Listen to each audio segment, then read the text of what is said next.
2ஆம் பாவகத்தை சுக்கிரன் வலுத்து பார்ப்பதனால பொருளாதார முன்னேற்றம் இருக்க போகிறது.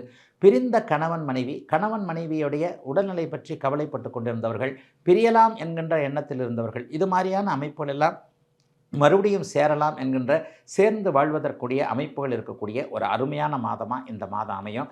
அடிக்கடி நான் சொல்லுவேன், அடுத்த மாதம் அஷ்டமச்சனி ஆரம்பிக்க போகுது, கவலைப்படாதீங்க. கடவுள் உங்கள் பக்கம் இருக்கிறார், பரம்பொருள் உங்கள் பக்கம் இருக்கிறது என்பதற்காகவே வெகு அபூர்வமாக வரக்கூடிய கோச்சார வேதை என்கின்ற அஷ்டமச்சனியின் பலன்களை 1.5 வருஷம் தடுத்து நிறுத்தக்கூடிய அளவிற்கு 7ஆம் இடத்துல ராகு வரப்போகிறார். இந்த கோச்சார வேதனால அஷ்டமச்சனியே சிம்மராசிக்காரர்களுக்கு வேலை செய்யாது. ஆகவே எதை பற்றியும் கவலைப்பட வேண்டாங்க. தொழில் நல்லாயிருக்கும், வேலை நல்லாயிருக்கும், குடும்பத்தில் நிம்மதி இருக்கும், கணவன் மனைவி உறவு இனிமேல் நன்றாக இருக்கும், ஆரோக்கியம் நன்றாக இருக்கும், கடன் தொல்லைகள் விலகக்கூடிய அமைப்பு, எதிர்பாராத அதிர்ஷ்டங்கள் வரக்கூடிய அமைப்பு என சிம்மராசிக்காரர்கள் எல்லோருக்குமே ஒரு நிறைவான நல்ல தன்மையான வருமானம் உள்ள பெரிய கஷ்டங்கள் எதுவும் இல்லாத நல்ல மாதங்க 2025 பிப்ரவரி மாதம்.